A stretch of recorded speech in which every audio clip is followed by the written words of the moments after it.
भूमिका निभाई। 28 तारीख से पहले कभी भी आपस में पुलिस और किसानों का टकराव नहीं हुआ। उसमें वजह ये होती थी, कई बार एक कौम के जब ज्यादा कौम के लोग हों, उसमें जब ये कौम वाला आदमी उसी कौम का आदमी जाता तो वो जल्दी मध्यस्थता करवा सकता है।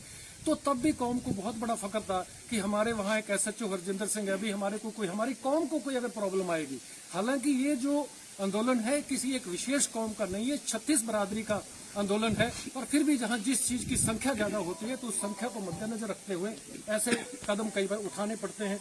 तब भी कौम को बड़ा फख्र होता था। 2004 से लेकर के 2021 तक हरजिंदर सिंह के ऊपर सिंगल कोई कंप्लेंट नहीं है, ना किसी व्यक्ति की ना किसी डिपार्टमेंट की। तो तब भी इसी कौम को, जब बाकी सब वहाँ के वसिंदों को, जब हम लोगों को, जो हमारे परिवार को फख्र होता था कि हमारा बेटा इस तरह के काम कर रहा है। एंटी करप्शन अवार्ड इसी SHO को मिला हुआ है। इसके अलावा रिसेंटली प्रशासन ने क्लास 1 सर्टिफिकेट अवार्ड दिया है। और इसके अलावा कोरोना काल में हरजिंदर सिंह का जो रोल है आप करनाल से पता कर सकते हैं। जितना मेरा ख्याल इन्होंने बढ़िया रोल इन्होंने प्ले किया है। इवन इनके ऊपर वहां पर एक फिल्म बनी, कोरोना के बारे में लोगों को सूचित किया गया, जिसके माध्यम से ये दिखाना होता है कि आप मास्क पहनिए। उस फिल्म को अब 2,94,000 रुपए व्यूज हो चुके हैं। तो उस चैनल की जाहिर है TRP भी बड़ी होगी। लेकिन वहां भी कौम ने फख्र महसूस किया कि हमारा एक सिख नौजवान वहां काम कर रहा है और कौम को उसके ऊपर बहुत बड़ा मान था। और इसके अलावा अब बात 28 की बात होती है।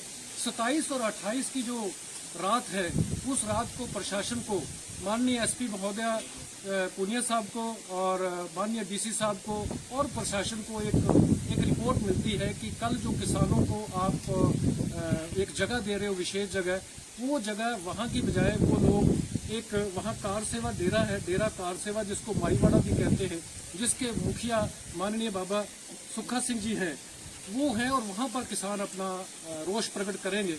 तो प्रशासन को लगा कि ये तो जो हमने जगह दी है शायद ये बहुत नजदीक है और वो जगह पे नहीं जा रहे किसान, तो एक बहुत बड़ी समस्या खड़ी हो सकती है।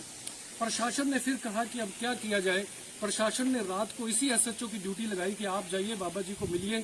रात को 10 और 10:30 बजे बाबा सुखा जी को मिलते हैं हरजिंदर सिंह SHO। और बाबा जी सोए हुए हैं, बाबा जी 8 बजे सो जाते हैं, सुबह बहुत जल्दी उठते हैं। उनको उठाया गया, उनको कहा कि बाबा जी ऐसे ऐसे सुनने में आ रहा है। तो बाबा जी ने कहा कि नहीं, मुझे कोई इस बात का इल्म नहीं है, लेकिन अगर सुबह लोग यहाँ आते हैं तो हमारे तो यहाँ एक यंग डेथ हुई है और उसका सुबह भोग है, तो ये तो बड़ी समस्या खड़ी हो जाएगी। कोई बात नहीं, आप प्रशासन को कह दीजिए कि हमारा भोग तो जरूर पड़ना चाहिए। देखिए, पहलवान साहब सिंह के नाम से जानते हैं, ये हैं जो काले एक ब्राउन कुर्ते पजामे में परना लटकाए हुए पुलिस के बीच में से निकल के आ रहे हैं। अगर पुलिस ने लाठियां बरसानी होती, क्या इनके ऊपर लाठी ना बरसती? अगर पुलिस ने, हरजिंदर सिंह ने, मैं पुलिस की तो यहाँ बात ही भूल जाऊँ, क्योंकि हरजिंदर सिंह जब टारगेट किया गया, एक विशेष कौम को टारगेट, 3 सिख थे, तीनों सिखों को टारगेट कर दिया गया, तो क्या हरजिंदर सिंह SHO इसके ऊपर लाठियां चार्ज न करते? क्या हरजिंदर सिंह SHO उस आदमी के ऊपर लाठीचार्ज न करता जो हाथ जोड़ रहा था?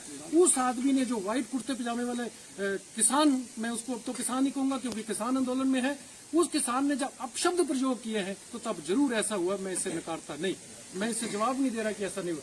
लेकिन मैं एक बात की जरूर सारे वीडियो से, सारे मीडिया से कहता हूँ कि सर, बॉडी, उस टाइम भी हरजिंदर सिंह ने कोई बॉडी प्रोटेक्टर नहीं पहना हुआ है। तो इसके अलावा जो है क्या चोटें लगी? आप कुछ लोगों ने कहा कि जो एक किसान कसी लगा रहा होता है और कसी से जो है पुलिस वाले के ऊपर वार करता है और उसके बाद उसके काफी चोटें आ जाती हैं किसान के ऊपर। मैं तो पहले कह रहा हूँ कि ये बड़ी मंदभाग घटना घटी है। ये कोई घटना, मैं ये नहीं कहता कि इसकी कोई तारीफ करनी चाहिए, मैं सिर्फ अपने परिवार की और SHO हरजिंदर सिंह की और वो जो नवजुवक, 2 सिख नवजुवक हैं, मतलब सही पूछो तो मैं अपनी कौम की आपको सफाई भी देने आया हूँ। तो उसमें जो है, उसमें आपने देखा होगा कि उसमें किस तरह की घटना घटती है, कैसे होता है, क्या प्रकरण होता है। उस आदमी को जो चोट, जो लाठी लगती है, पुलिस को आदेश होता है कि सिर में लाठी आपने नहीं लगानी। हरजिंदर सिंह ने उसके सिर में लाठी नहीं लगाई। सर, आप देखिए, गौर से देखिए उस वीडियो को, इतनी चोटें लगी लोगों के, केवल और केवल मात्र हरजिंदर सिंह की वीडियो वायरल हो रही है। कमाल की बात है। और वीडियो वायरल क्यों नहीं की गई? तो ये एक बहुत बड़ा षड्यंत्र था, ये कौम को बदनाम करने वाला षड्यंत्र था जो रचा गया। उसके उपरांत जब हरजिंदर सिंह आता है, हम लोग भी हताश हो गए थे, हमारी सारी फैमिली हताश हो गई थी कि ये बहुत गलत हो गया, क्योंकि हमें WhatsApp पे मैसेज आने शुरू हो गए थे। हमें भी ऐसे लग रहा था कि जैसे हरजिंदर सिंह ने ये सारा काम कर दिया हो। अगर अकेले हरजिंदर सिंह से ही ये सारा काम होना था, जब वो 2 नवजुवक सिख जो हैं, तो फिर तो मेरे ख्याल कहीं भी कोई घटना घटे, कहीं भी कोई आंदोलन हो, इन तीनों को भेज दो, आंदोलन संभाल लेंगे। नहीं सर, ऐसा नहीं है। 36 बरादरी के किसान थे और 36 ही बरादरी के नौजवान वहां थे जिनका आपस में टकराव हुआ। वो नौजवानों में से 90% नौजवान किसान के बेटे थे। मैं ये नहीं कहूंगा, मैं ये तो कहता हूं कि नौजवान जवान और किसानों के बीच में जो है झगड़ा हुआ है। साथ साथ मैं ये भी कहूंगा कि ये जो झगड़ा हुआ है, इस झगड़े में जो है किसान का किसान के साथ ही एक प्रकार से हो गया, क्योंकि वो भी बेटे किसान के थे, पर उनकी ड्यूटी अपनी ड्यूटी थी, इनकी ड्यूटी अपनी ड्यूटी। यहाँ पर है डीएसपी साहब है, एसपी साहब है, इंस्पेक्टर 14-15 इंस्पेक्टर इसी कैडर के हैं। सिर्फ केवल और केवल मतलब 3 लोगों को टारगेट किया जा रहा है। इन 3 लोगों को अलावा आप चलो मान लीजिए बाकी लोगों के चोट लगी है, वो वीडियो तो दिखाओ आप, चोटें लगी, मैं मानता हूँ, ये नहीं हम कह सकते कि चोटें नहीं लगी। ये तो सर एक कौम को बदनाम करने के लिए एक स्पेसिफिकली षड्यंत्र के तहत हम लोग परेशान होते हैं। फैमिली के मेंबर हरजिंदर सिंह की हम बड़ी मतलब एक यूं कह लिए उत्सुकता से नहीं, हम बड़े एक दर्दमयी उसमें इंतजार कर रहे थे हरजिंदर सिंह का कि आएगा तो हम उसको डांट भी लगाएंगे और उदाहरण दे देंगे कि तुमने अच्छा नहीं किया। हमने उसको कहा, हरजिंदर सिंह को 11:30 बजे के करीब आता है कि हरजिंदर सिंह आपने ठीक नहीं किया। बोले मेरी बात सुनोगे? मैंने कहा सुनाओ। कहता जी अगर मैं ऐसे करता, अगर मैं एक विशेष कौम पर लाठी ना चलाता और एक कौम पर लाठी चलाता तो मतलब ऐसे अगर मैंने ऐसे किया है, अब जो मैंने एक्शन लिया है, अब तो मैं कौम का गद्दार हूँ। कौम ने मुझे गद्दार कहा, कोई बात नहीं, मुझे स्वीकार है, मैं स्वयं गद्दार। अगर मुझे कौम कहती है तो कोई बात नहीं, मैं स्वीकार है, मुझे कौम कह रही है। अगर मैं ऐसे करता तो फिर सारा देश इस कौम को गद्दार कहता। मैं कौम को गद्दार नहीं कहलवाना चाहता। मैंने इसलिए ऐसा किया, मेरी ये ड्यूटी थी, मेरा करना फर्ज पड़ता था। और वैसे भी जब पाकिस्तान का युद्ध होता है, कहीं और युद्ध होता है, हर जगह पे जो है सिख रेजिमेंट को आगे लगाया जाता है, किस लिए कि वो कभी गद्दारी नहीं करते।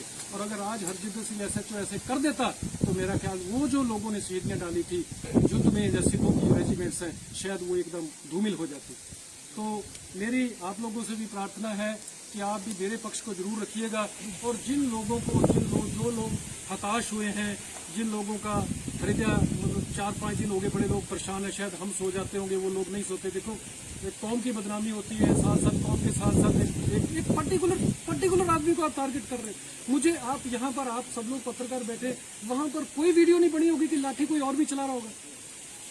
आपको आप और वीडियो प्रस्तुत तो कीजिए, आप लाठी चलाते कि किसी और की बात भी तो मेरा कहने का मतलब आप पर्टिकुलरली इसको टारगेट मत कीजिएगा। मेरी आपसे प्रार्थना है, आप मेरी आवाम से प्रार्थना है।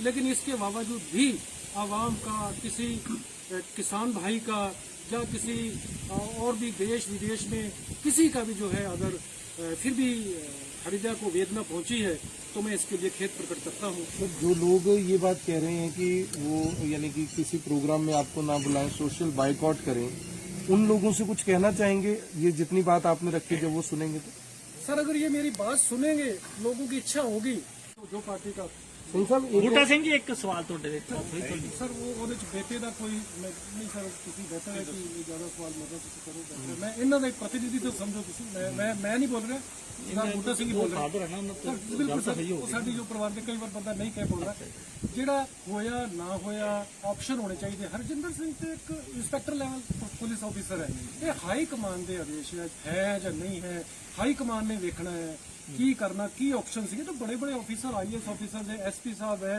IG साहब है, DGP साहब है, ADGP साहब है, उन्होंने देखना कि इसके क्या क्या ऑप्शन, और जो इनको तो आदेश होता है।